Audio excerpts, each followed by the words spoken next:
Okay. So let's do this together, and then I'm going to unleash you on that worksheet.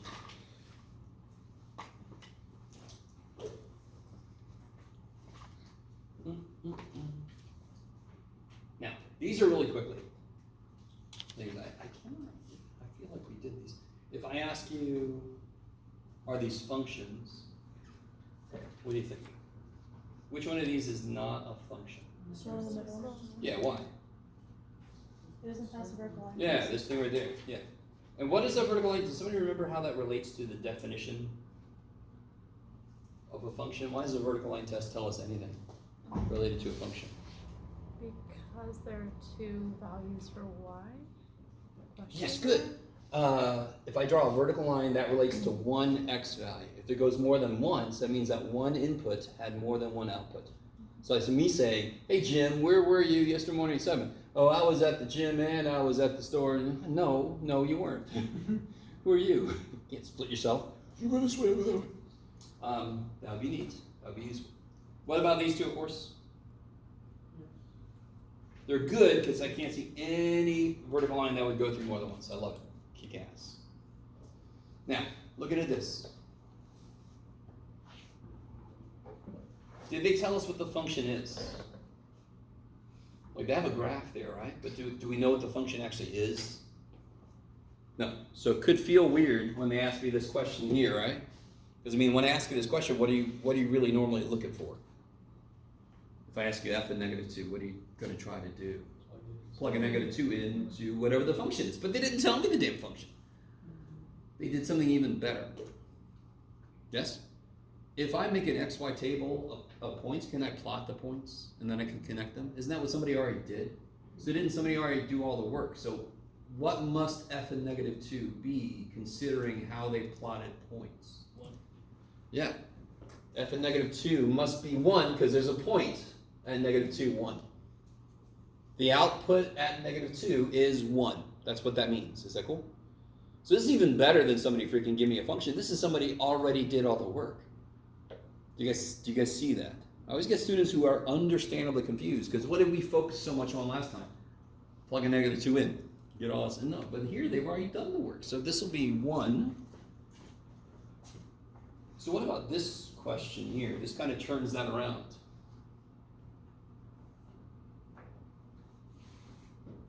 What do you guys come back to?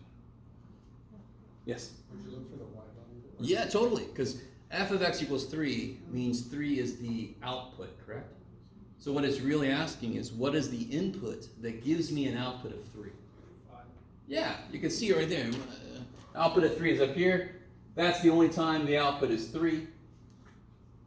So what's the x that makes that happen? 5. Kick ass.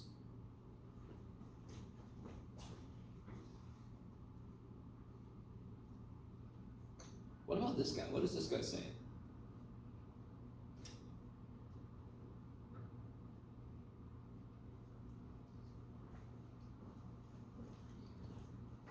What does that mean? What does that mean? When y is less than 0. Good. When the output is less than 0. What does less than 0 mean? What kind of number is less than 0? Negative. And if you look at it, what's really funny is, if you think of the x-axis as the ground, when are my outputs below the ground? When are they negative? When are they underneath? You guys kind of with me? So I can talk about positive is above sea level. If I go below sea level, I can think of it as negative, yes? So when are my outputs negative? Between what two inputs are my outputs negative? Between 0 and 4. At 0, it dips down. At 4, it comes back up. Kick ass. Hey.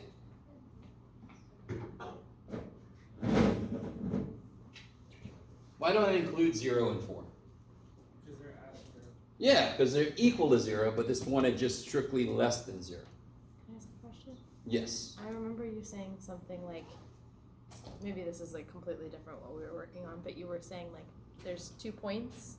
So like I was imagining you'd do like the coordinates for like 0, 0, and then the u, and then the. I got you. Is that different? Inherent in this question, the way I would have asked this question is, where is this? So where does something happen is an x value. Okay. What happens there is a y value. So when they say for what value, so where is this less than 0 from 0 to 4? Does it make sense? Mm-hmm. So for example, where does this function hit the maximum? Do you see how that's different from what is the maximum value?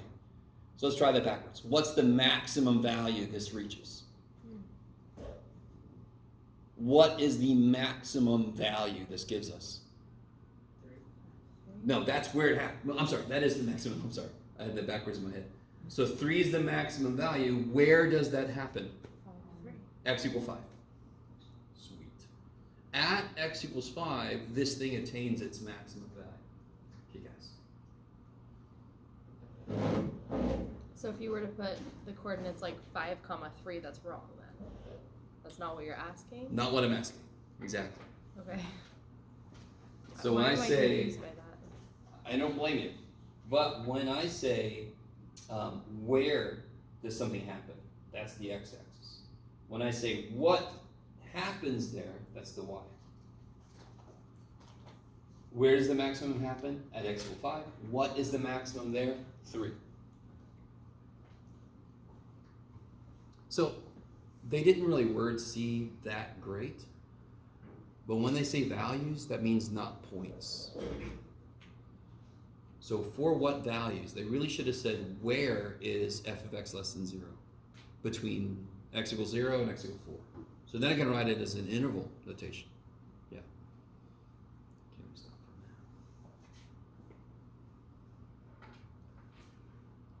So where does this reach its minimum value?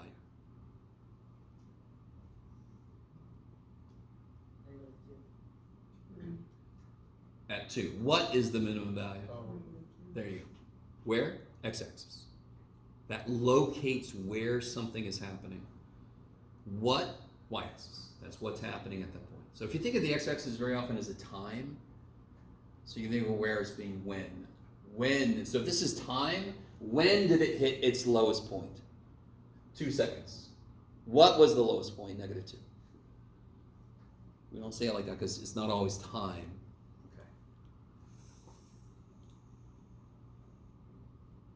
Does anyone know what x-intercept means for the last question? Where it crosses the x-axis. Yeah, totally. And where does that happen? 0, 0. No, yeah, let's see if anybody freaks out. 0, 0 is the correct answer, And 4, 0. and 4, 0, And 6, 0. because intercepts are points. And what about the y-intercept? 0, 0. Yeah, anytime 0, 0 is an x-intercept, it must be a y-intercept. Why can't there be more than y-intercept on a function? There's no function that has more than one y-intercept. Yeah, if it's got 2 y-intercepts, a vertical line would go through more than once. That wouldn't be a function then. Kick ass. Okay. How you guys doing? Yeah. Is 6, 0 not considered a intercept because it didn't cross? Oh, I totally didn't even think about it. Okay. 6, 0 is also a, what do you call it? X-intercept, yes. So here, here, and here. I have no idea why I didn't even see that. They all hit the x-axis. Yeah, cool. So this is, there's a lot of different ways for me to give you information. A graph is information. If I give you a function, you could have answered some of these questions. But with this, I got like crazy amounts of information. This one, we've done stuff like this before here, this problem. Example 16. This function is, does anyone know what this kind of function is called? What kind of outputs does it have if you plug a number in? Like if I plug 4 in, I get 7 over -3. That, of course, is a fraction. It's a rational number, so we call this a rational function. Cool. How would you do part A? Does that mean you have to graph it? You plug into. Yeah. For a point to be on the graph of a function, it's got to work in the function. In fact, real quick, guys, do you guys know the most basic reason we graph anything? Because that's part, normally students dislike if algebra goes like this, word problems, and then graphing is normally second or third, right? It's up there. Why do we graph anything? What the hell's wrong with us math people? You guys know? Just to get a visual idea. Good. All right. A visual idea of what the hell's going on. I like it. But even more fundamentally, here's the answer. If I said, can you guys tell me what the answers are to this? Can somebody give me one answer to this? Y equals 2. No, that's not an answer. Because how many variables are there? Two. Two. So an answer would be a point. So can somebody give me one answer to this? 0, 1. Yes? When the input's 0, the output's 1. You with me? Somebody else give me another answer. Somebody else. Pick another input, see what the output is. 1, 2. Kick ass. What about 10, 11? Right? How long? Now, what if I ask you, I want to know all the answers? And nobody did this. And I don't blame you. 1.2, 3, 4, 5, 6, 9. 2.2, 3, 4, 5, 6, 9. Yes? Isn't that an answer?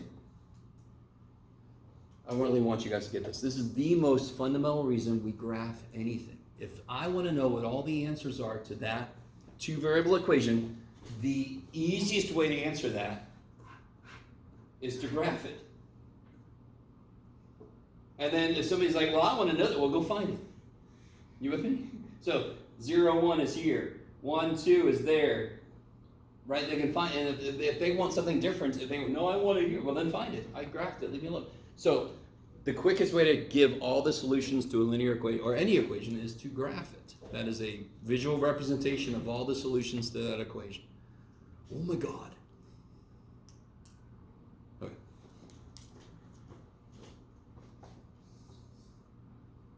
Oh, I forgot all over this poor little guy. Oh, look at this. So part B is not too bad, right? What's a more compact way to ask part B? They use too many words for that. What's a better way to ask part B? What would you do to figure out part B? Plug it in. So what's a better way to write the question? F of 3.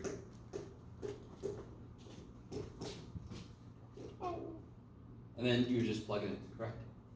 Now real quick, I went and bypassed part A. Why did I do that? How would you check to see if this is on the graph? Graph it. Hmm? I just said graph it, but then I was like, well, you just enter it into the function. 2 for x and then Yeah, what's the 2, -1 mean? What's 2? X. And -1 is claiming to be the y. Well, how would you check it? Plug 2 in. What do you get when you plug a 2 in? 5.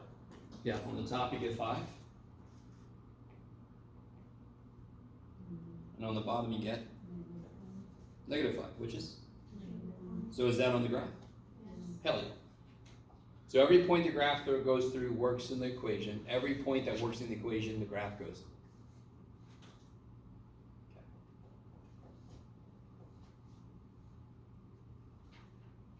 And then this guy would just be, if you plug a 3 in, what do you get? What do you get on the top? 6? What do you get on the bottom? -4. Can you reduce that? Yeah, -3 happens. Cool. The negative just has to be in there somewhere, right? Okay. Part C is a slightly more interesting question.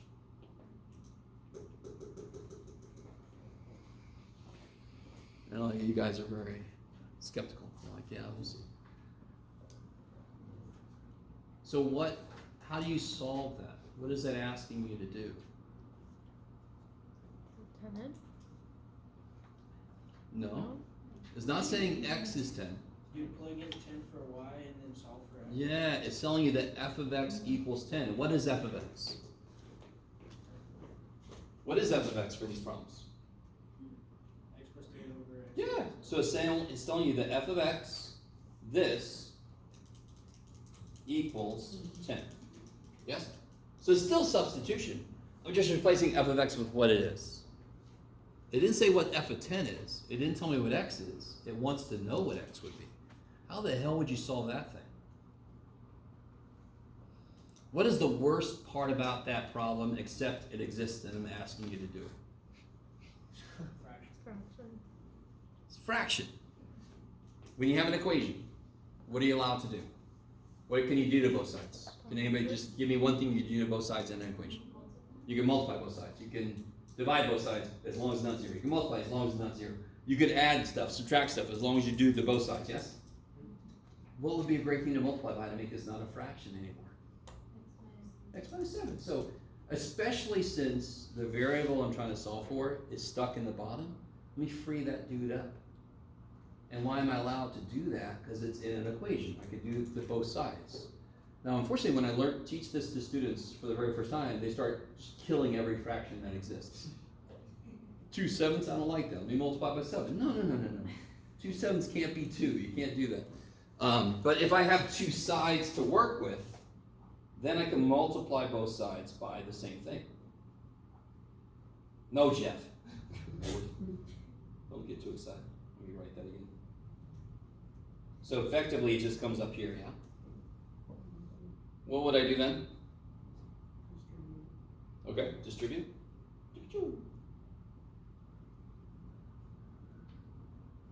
And now, of course, you just pick a side for your x's, pick a side for your numbers, yes? From there, you should be able to finish it out, right? It was just that first step that was a little weird. But basically, when I'm solving an equation, I try to see where is my x stuck and how can I free it up.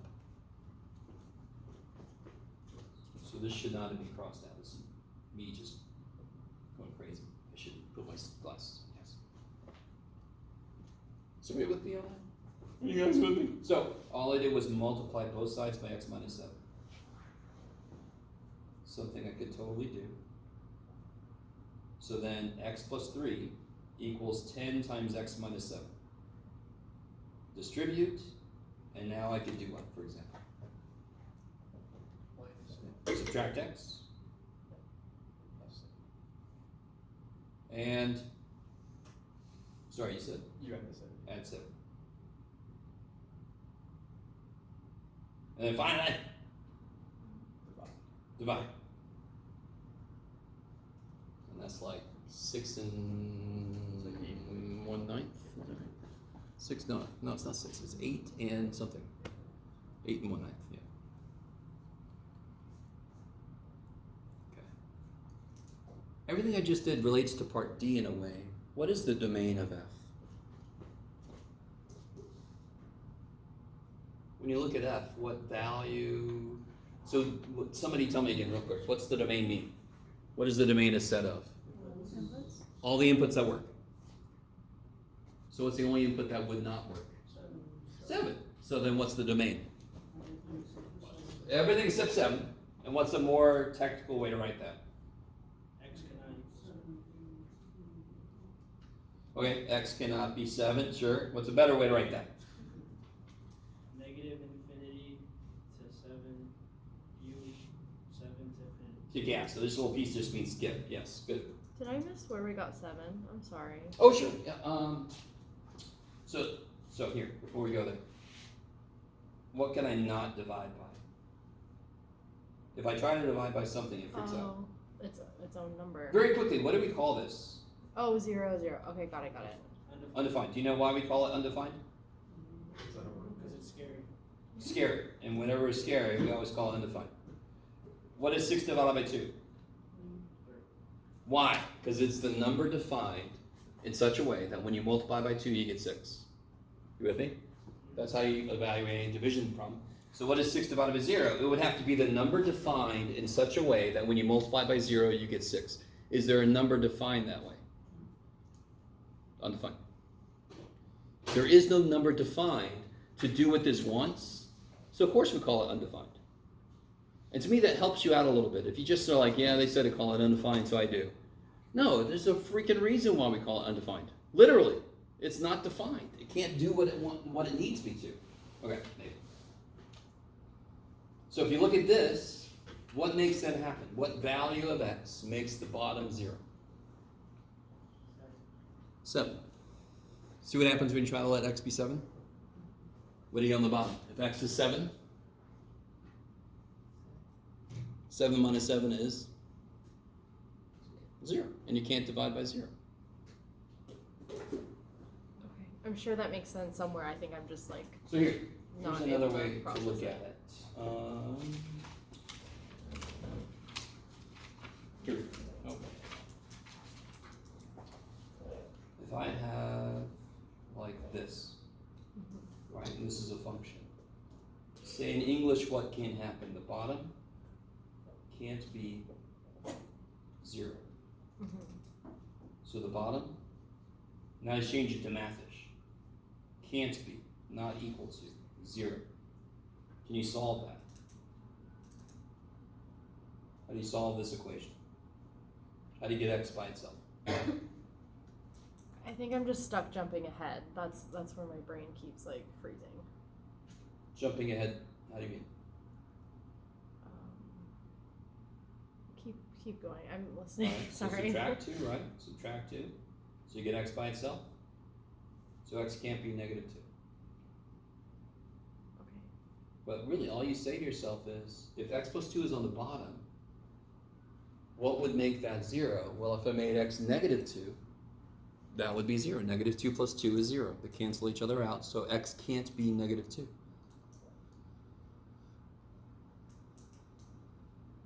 So if I saw x plus 8 on the bottom, what could x not be? I think I'm stuck on like why can't it be 1 over x? Even though it's a dumb question, it's also like that's where my brain is like. Wait. What do you mean? Why can't it be 1 over x? Like if that 2 is made of 0, it's just x on the bottom. So I think that's where I'm confused. Oh no. All right. Look, real quick. Am I missing What's something h right in of front what's me? h of 3? 1 over 5. Yes. Yes. Because how do you do h of 3? You would plug a 3 into x. You with me? Yes. So I'm not replacing 2 with something. I'm saying what would I input? If I input a 3, I get a 5 on the bottom. It's happy.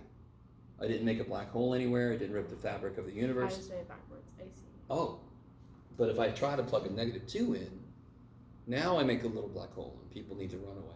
Okay, got it. I like it. Thank you. You're welcome. I'm gonna come back to that. Oh, over here. We finish this up. This is from earlier, right? Can I even read my own? Oh yeah, 79. Okay, just to make sure you're good. How do I find? Now this is a little different. This is not an image. This is not a graph. Can somebody tell me if it hits the x-axis? Let me go back. If the function hits the x-axis, what do we know is true? So see how this hit the x-axis in 3 different places? Is there anything common to all 3? Y is 0. The output is 0. So, and what's true at the y-intercept? X is 0. So, just to really, which direction does x control? That sounds very strange. If I change x, which direction do I move? Left and right. Which direction does the y control? Up and down.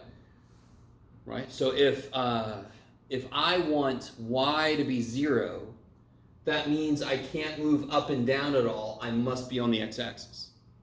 And vice versa. Okay, I like it. And in the last math course, one of the last math courses I took, I had to find the w-intercept in an equation with like 11 variables in it. So I just made all the other variables 0. Are you with me? So this idea we're applying continues to apply. So how do I find the x-intercept? I would set what to what? Set y to 0. Now let me see if you guys can step back. Very often in mathematics, you have to step outside the equation and just say to yourself, when the hell would that be 0? I'm not going to try to start doing algebra to it. Just when is a fraction 0? It's the only way that a fraction can equal 0. When the top is 0, yes? If I divide 0 by anything except 0, the answer is 0. So what makes the top 0? Can you guys see what makes the top 0? Negative 3, right? 7 makes it freak out. Negative 3 makes it 0.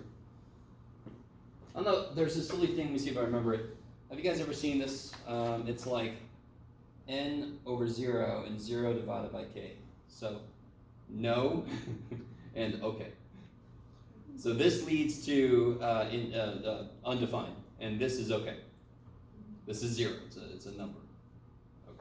Maybe, I don't know if anyone's ever seen that. So if I set y to 0, I get x is negative 3. So can somebody tell me what's the x-intercept? Nope. X-intercept is a point. Oh, 0, so. Nope. 3, 0.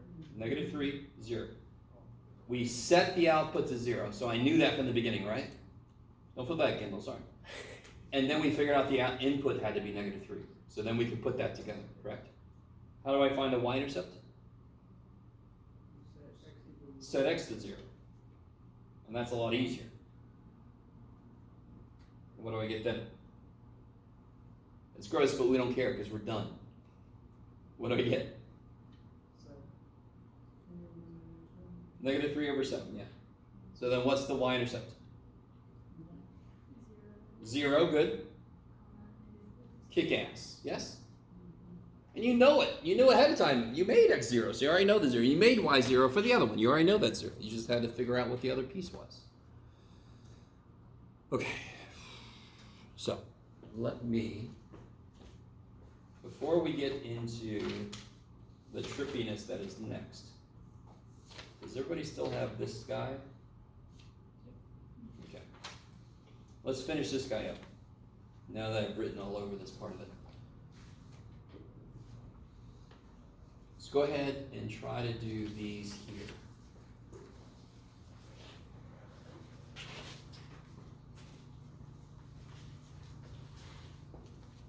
Try to do them on your own. We're gonna group you guys up here in a bit for something different.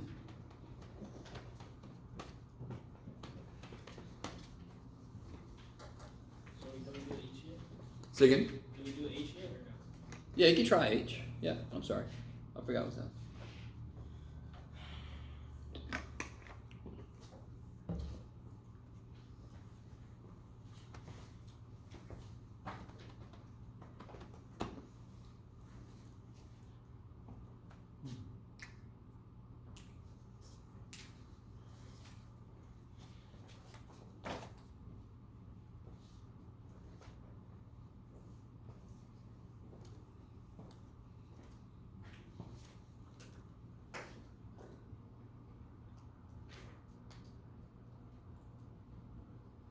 Oh, and by the way, real quick, can everybody just take a moment?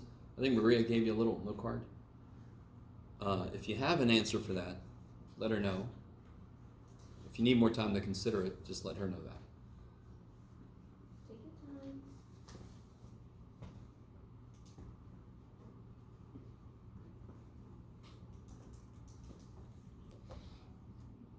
All right, let's take a look. Let's take a look. These kind of problems, once you see they're worked out, you kind of get the idea. They are very kind of quick to pick up, but sometimes it's a little weird when you first try them out. The first three hopefully are not too evil. Even though I didn't give you a function, I still know what the output for -1 must have been, because where'd they put the point? Input at -1? 2. Yep. They put the point at -2, so that must have been the output. That's why they put the point there. What about f of -2? Yeah, you almost can't go wrong there. And then of course f of 5, 0. Kick ass. Domain and range is kind of a holdover from last time. How do I find the domain? I look at which axis? That's crazy. So where's it go from to? Yeah, -2. 5, because beyond 5, I don't see any outputs. So it's always all the inputs that have actual outputs. So it starts at -2, goes to 5. No open circle, so I make them both part of the letter I, that bracket. Okay. And then the range, I do the exact same thing, except I walk along the y-axis. I see the function first at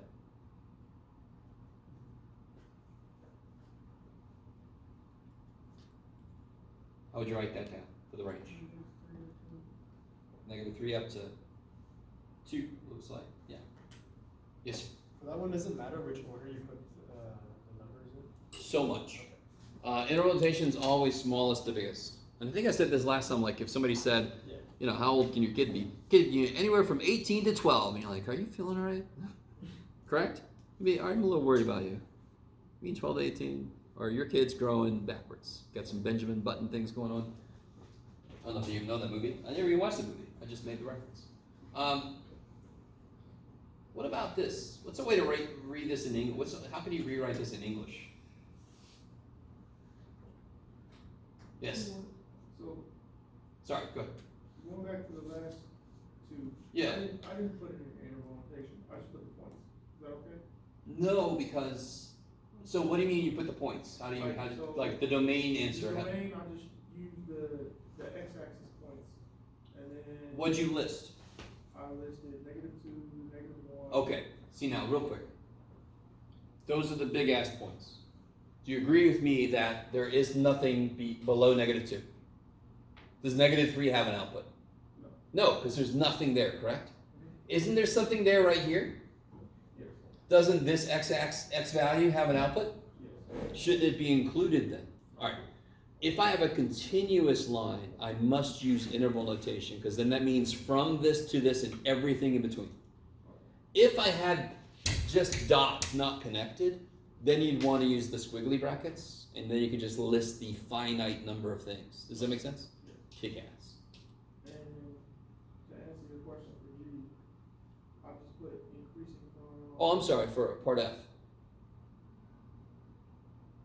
Oh, it's 1. No, but I mean, all right. So if I want to say this in English, what does f of x really mean? X means the input, f of x is the output. So what input makes the output -3? And that would be,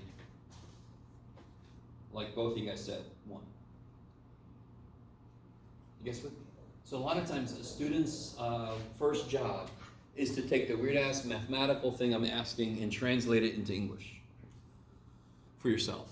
Yes, because you are getting used to this weird language. It's just like taking a foreign language. You have to translate it before you can answer it because you don't have it in your head. Yes? Okay. What were we going to say about part G? Oh, I just put that as increasing from -2 to -1 and. Ah. Where? So I want intervals on the x-axis. So where does it start to increase? What input does it start to increase at? -2. So from -2, I'll talk about why I put a parenthesis in a minute. And when does it stop? What x value does it stop increasing at? -1. Now why did I put parentheses? Do you know if it's increasing at -2? I don't know what it was doing before it because it wasn't doing anything before. You with me? And what about it at -1? Is it increasing there? Is it? Yeah, we do. Is it increasing? No. Is it decreasing? No. It's just sort of at this weird teeter point, right? So when I throw my pen up in the air, it's going up and now it's coming down. What's it doing right at the top? Sitting still. It's got to sit still in order to turn around. Are you guys kind of with me? So at those extreme turning points, you don't include those. It's not decreasing or increasing. It's just sitting there for a second. Oh. Okay.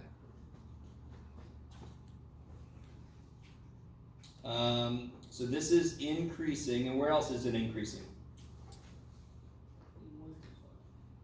Yeah, from 1 to 5. So therefore, it's decreasing, of course, everywhere I left out. From -1 up to 1. Okay.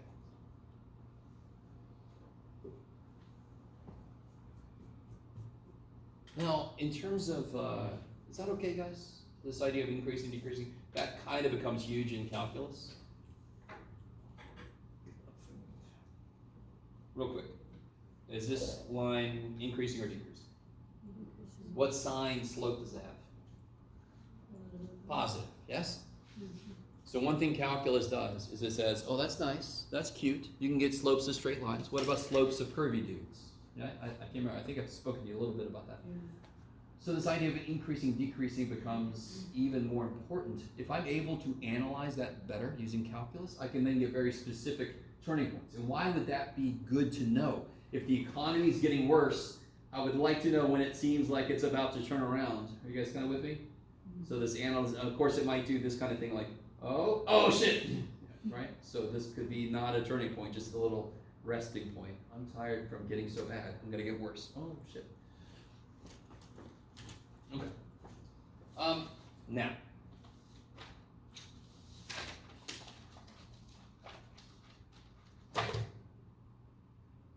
I'm gonna talk at you some more, and then you're gonna do a little activity together. Should be very exciting.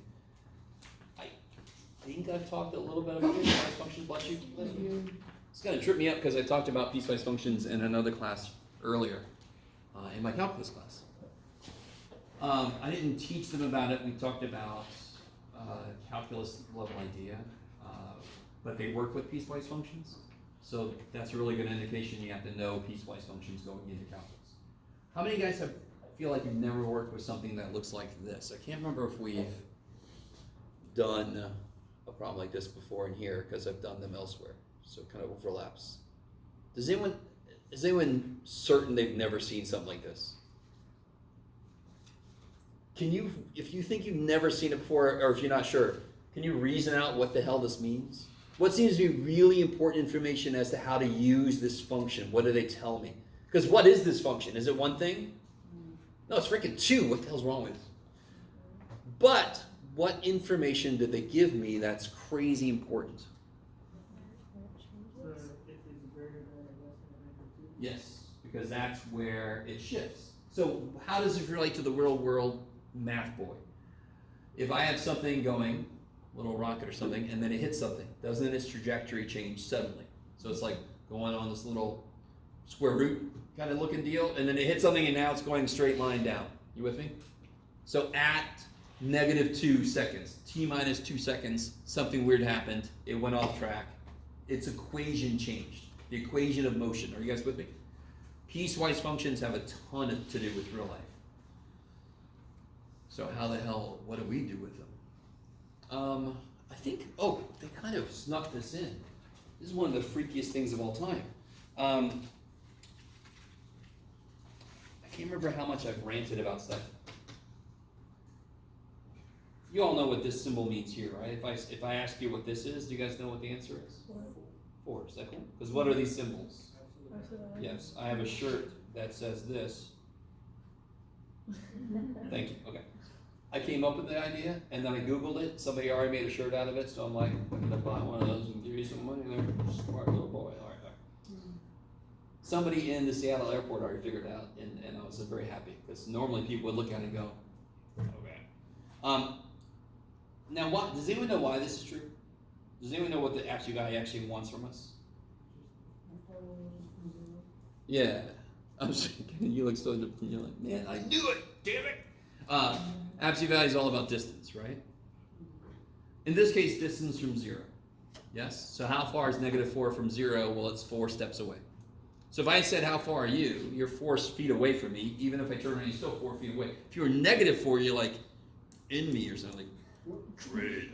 Right? So you get that reference? Total Recall? No. Okay. So if you're -feet, that's very weird. I don't know if you're in a different dimension or something. It's freaking me out. So absolute value always comes out positive. So what's the absolute value of 4? 4, because 4 is 4 away from 0. Yes? So what is the absolute value of x? You're wrong, because could x be negative? Yeah. Now listen. This works perfectly. I think we should never have come up with the absolute value symbol. It is so evil because it's two things. What does the absolute value do to a positive number? Does it do anything? What does it do to 0? Nothing. So if it's 0 or positive, it leaves you alone. Are you with me?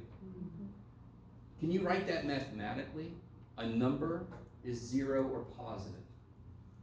How would you write that? If the number is x, how would you indicate that it is 0 or positive? Yes, greater than is positive or equal to, yes? If that is true, does this change? Stays the same, correct? So what's the only other possibility? It's negative. Now, this is where it gets things trippy. So, for example, -3. The absolute value of -3 is?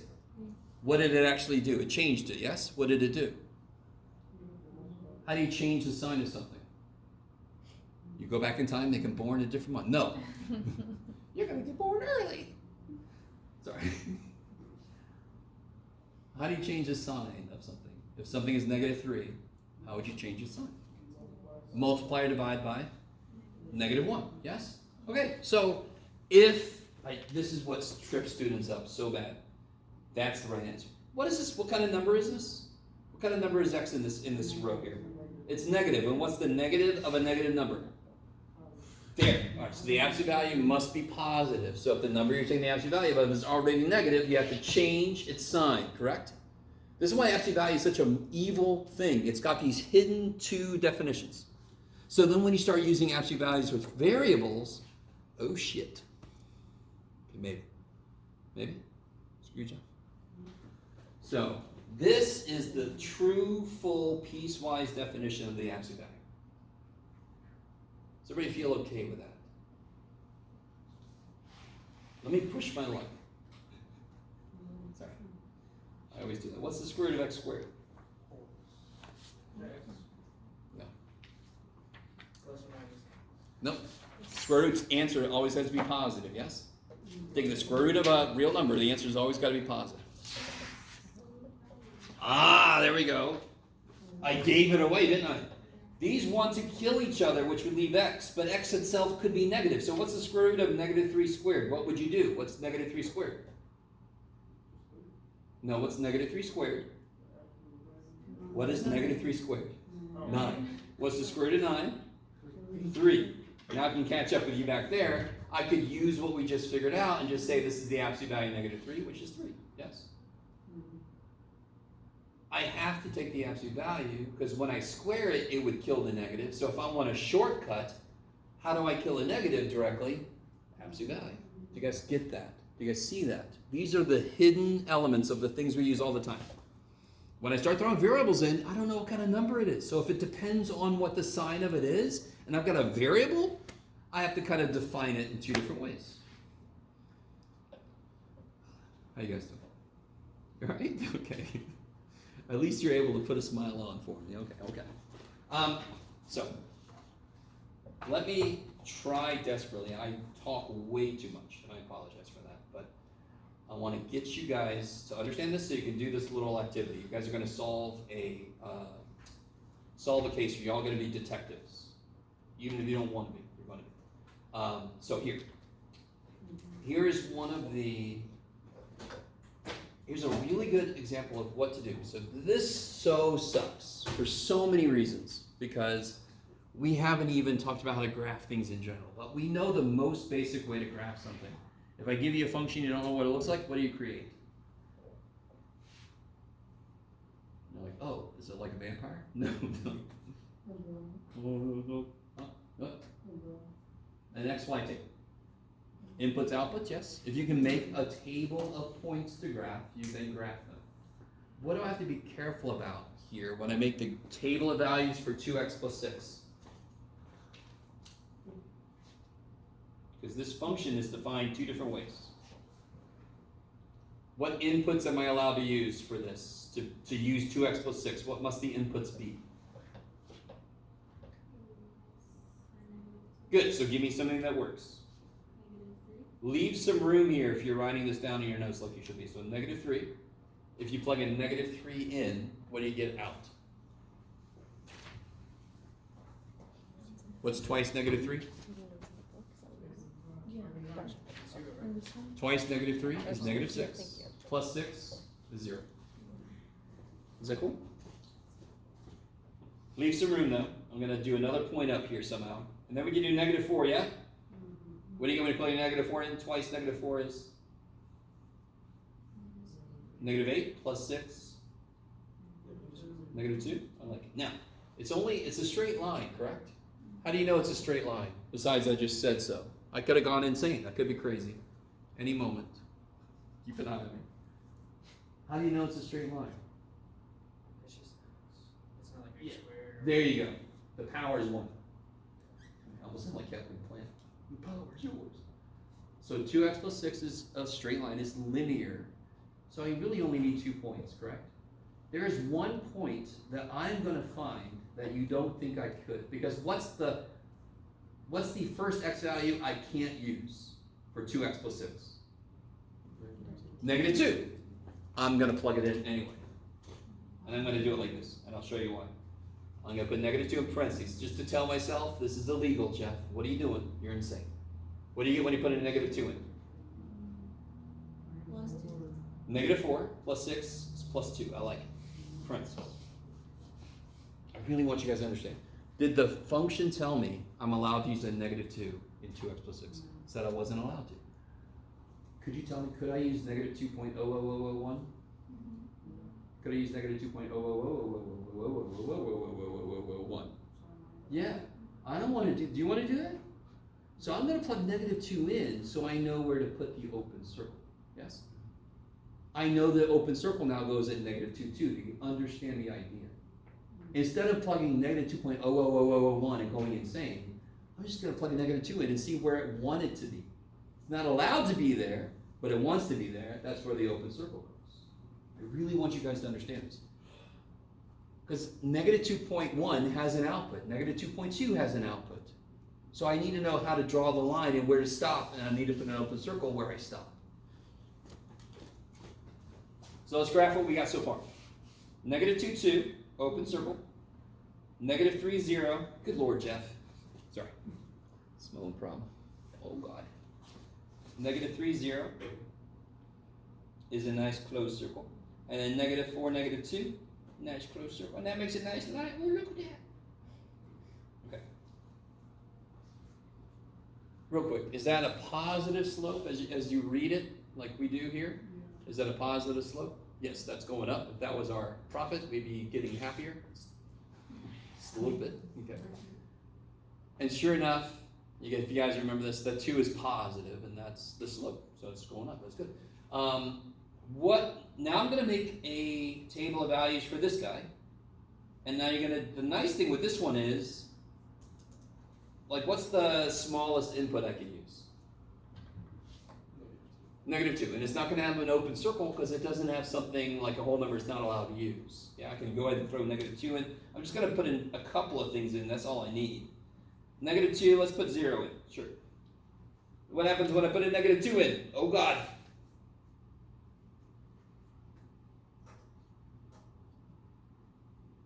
What's negative 1/2 times negative 2? What's 1/2 of 2?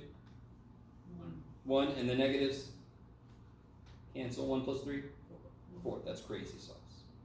What do I get when I plug 0 in? That kicks ass because the fractional piece dies, right? What do you get when I plug a 0 in? 3. So negative 2, 4 is a closed circle. 0, 3 is a closed circle. And then it goes from there.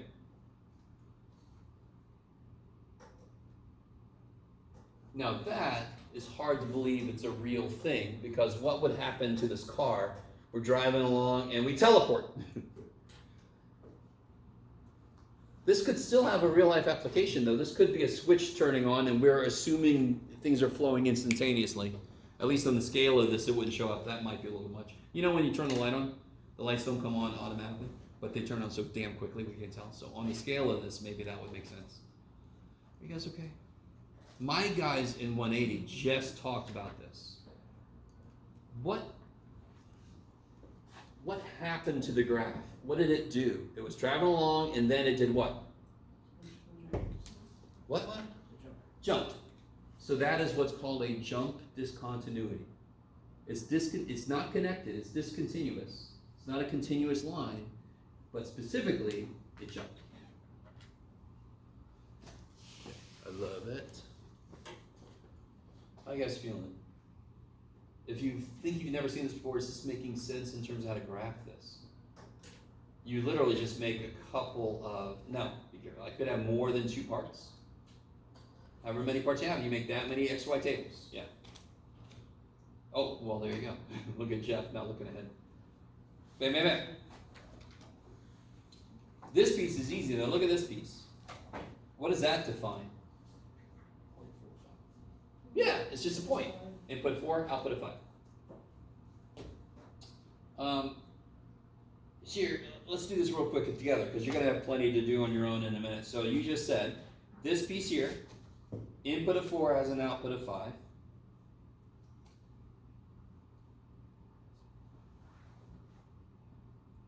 What do I do with this piece here, the top part?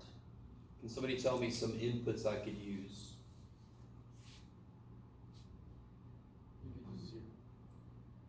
I could use 0. Well, let's see, where should we start? Negative 4.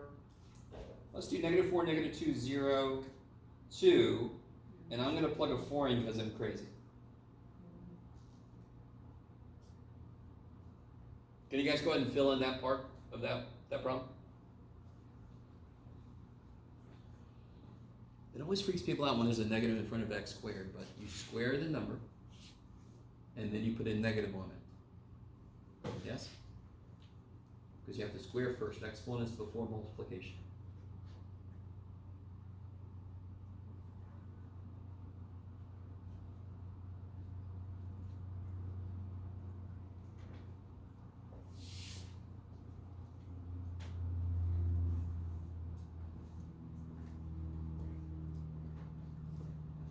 So there's no worries if you need to. So this will be negative 4 squared plus 9. What's negative 4 squared? Positive 16, and then you put a negative on it, right? I square the negative 4 and I get 16. So there's a negative in front of that, and what's negative 16 plus 9? Negative 7.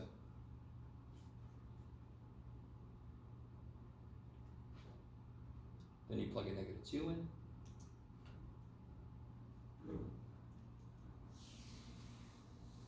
You guys with me?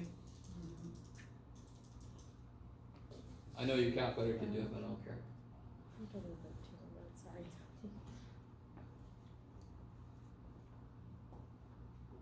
By the way, guys, real quick, what does y equals x squared look like if you graph it? You guys know? No, y equals x squared. I'm building. Y equals x squared looks like this, yes? A big U. Because the outputs are always positive, so it's got to turn, you can't go negative. Negative, y equals negative x squared, now it's always negative, right? And plus 9 would just lift that up 9. So I kind of have an idea of what this thing is going to look like. And sure enough, what'd you get for negative 2 input? Negative 2 squared is 4, negative 4 plus 9 is 5. And what do you get when you plug a 0? 0 kicks ass. You just get 9, right? So sure enough, it goes to 9 and it goes down from there. It's a down parabola because it's negative x squared. When you plug a 2 in, you're going to get the same thing you got when you plug the negative 2 in. You guys seen that? When I square negative 2, when I square 2, I get 4 either way, so I'm going to get 5 again. And when I plug a 4 in, I will get negative 7. But my little parentheses remind me, because I'm a silly human that has a bad memory, that that's going to be where I put my... Oh, sorry. How you guys doing? So this is just reminding you a couple things. How do I graph things the most basic way? Make an XY table. What if I have a function defined in 3 pieces? Only make 3 XY tables. The nice thing with this one, the middle guy was just 1 point. That kicks so much ass. He's the real MVP. So what about 2x minus 15? Oh, let's plot these, I'm sorry. Negative 4, negative 7. Negative 2, 5. Jeff, you can't see anything. And then 0, 9. And then 2, 5, and now you start to see that parabolic shape kind of take place. And then 4, negative 7, and that's where I put my open circle.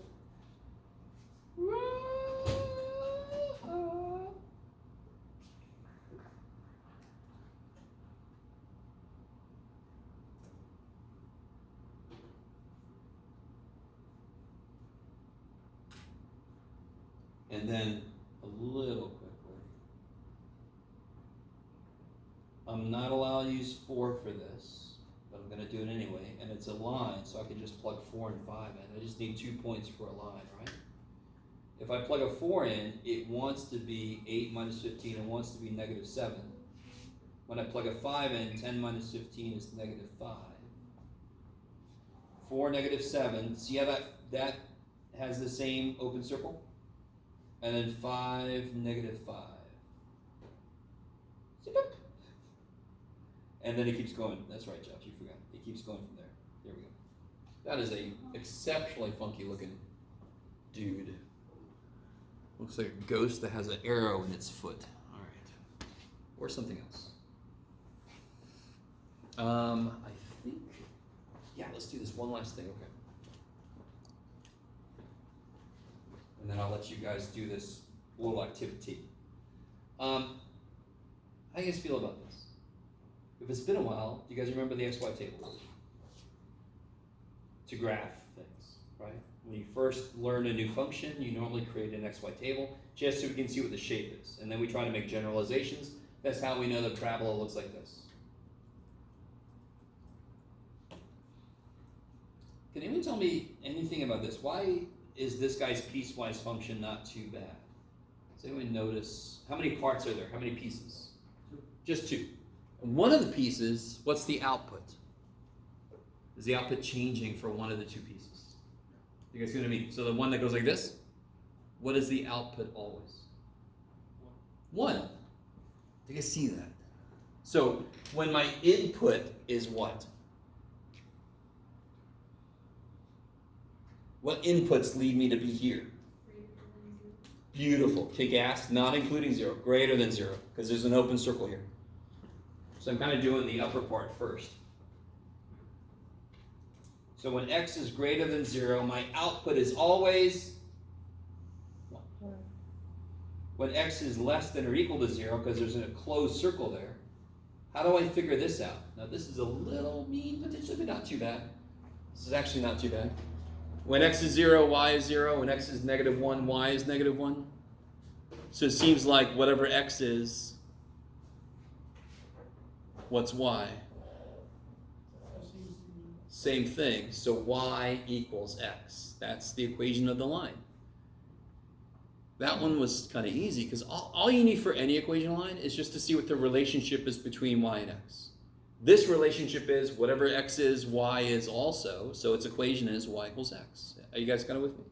I know you could find the slope and you could do y minus y1 equals mx minus x1 or y equals mx, all that bullshit. But if you could just see, oh yeah, y is always x. That's the equation. So, let me finally shut up for a bit. Let's see, we got 1, 2, 3, 4, 5, 6, 7, 8, 9, 10, 11, and let's see if you could be on team. Okay. You can tamp down your knowledge. So I'm going to put you guys into groups of, bless you. If I would have really been thinking about it, well, we'll see. All right, let me give you guys each one of these.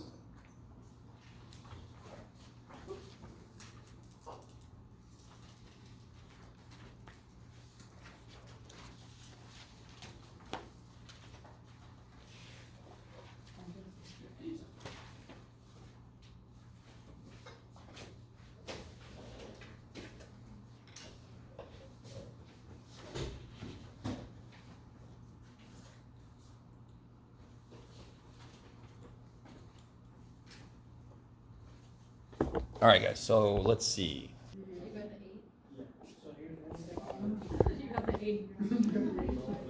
All right, guys, in the interest of time, I know our teams are not quite finished yet, but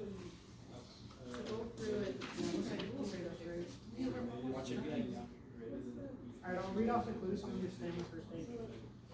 First clue, victim was not. ooh, wait, let me catch up. Let me catch up to you guys. I just said, I'm going to catch up to you guys. So on the very first, clue number 1. Yeah. And I do apologize if anybody else, I know at least one group, two groups had issues with what the hell. So when we get to the inequality, this definition, the piecewise ends. But it's not part of the expression to have a back wall, but it really should be. So this is separate.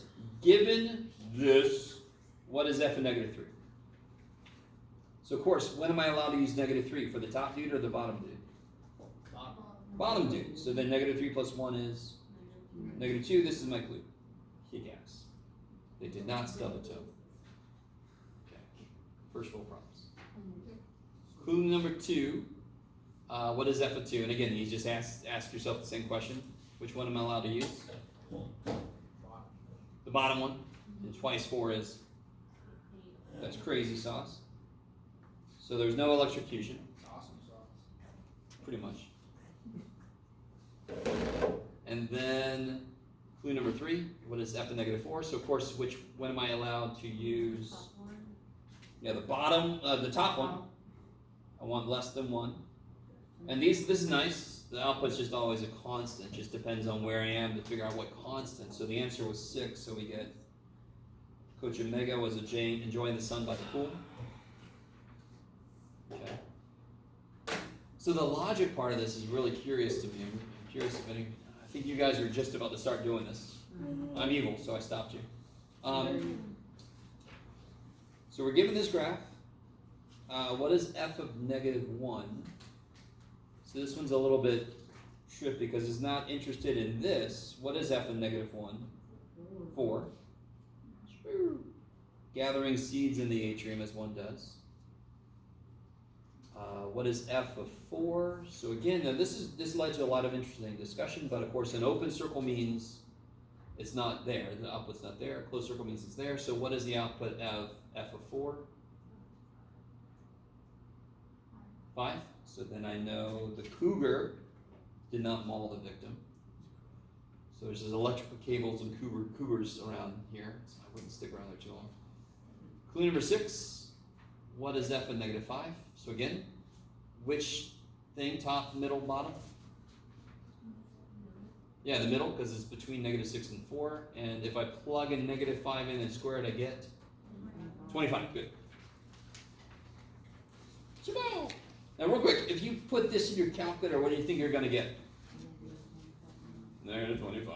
Because if I put this in my calculator, it does the exponent and then it multiplies by negative. So if you want to square negative 5, you have to tell it parentheses around the negative 5. Okay. And then number 7. A lot of you guys realized, for example, this one's kind of silly. Where does one thing stop and the other one start? What x value? 0. So anything talking about other x values, they're out. 1 wasn't where things started and ended, correct? Now I can think about between these two, and a lot of you guys started with where's the open circle? It's on the one that's always 5. So that would be this one have an open circle there, yes? It's not allowed to equal. But then some of you guys noticed, oh, this is going the wrong way anyway, but it's this guy. Dr. Alpha was sweeping up crumbs in the theater. Okay. By the way, just so you guys know, I didn't create this. I just borrowed this from someone. Which of the functions is represented by the graph? Again, they've already kind of calculated this part for you. And the only differences between these two, for example, is where the open and closed circles are. Down here, they actually changed the sign of 4x. So what does it mean if the 4x is a negative sign? It's going down. And if the 4x is a positive sign, that would be going up. Everywhere, this is the part below negative 2. And below negative 2, the sucker is going... What was that? Sorry. No, it's okay. We always need a musical interlude. So it's going down. So I can eliminate these two. Is everybody with me? I don't know if you guys use that elimination for that one. Yes? No? Okay. And then between these two, it's just all about where's the open circles, right? So if it was this one, there should be an open circle at negative 2 for negative 4x. But when I plug a negative 2 into negative 4x, I get 8, and that's a closed circle. So again, I don't know, I'm pretty sure you guys must have used where's the open circle, where's the closed circle for this one, because that's the only real difference between them. So it must be this one then. Wow. So Mr. Epsilon was doing Taibo in the gym. And clue number 9, very quickly. One little difference is the slight difference in slope. Now we haven't really talked about slope yet, officially. And that seems to be on this one, one of the main differences. Now, the other difference is plus 7 or plus 8, right? Mm-hmm. And that's at 3. So 3 plus 7 is 10, 3 plus 8 is 11, and at 3, it's 10. Again, I don't know if that's what you guys clued in on. So at 3, it's 10, so that could work, but it's a closed circle at 10. That won't work. That won't work because that's 11. That won't work because it's 11, so it's got to be this guy. Okay. So the victim was not crushed by the fallen object. They didn't have to hit their lifeline and say, I have fallen. Which of the following represents this function? Anybody get this answer? Anybody got clue 10? What'd you guys get? Yes. It's the first one. First one? This one? Yes. So what everybody else got? Yep. Okay. I'll crowdsource that one. Professor Delta was making an omelet in the kitchen. Now, I'm really curious. The group that got it first, or at least as far as I know, how did you set this up, out of curiosity? I kind of remember I saw you were doing stuff. Like, for example, some of the clues were did not stub a toe. So you can just cross stub a toe out, right? Yeah. For example. But then some of the clues were this dude was here. This dude was not here, and all that kind of stuff. Okay. But what did any other team get what you think is the answer? Okay, so you guys got the answer. You already told me yours. What's yours? Miss Beta, Miss Beta? in the library, In the library? chemical poison. Chemical poison. That does sound familiar. Okay. And that is the answer. Okay, so it is a little bit like Clue. You get the same thing. If you've never played Clues, okay, if you've never seen the movie Clue, you should go do it immediately. It's one of Tim Curry's best roles. Okay.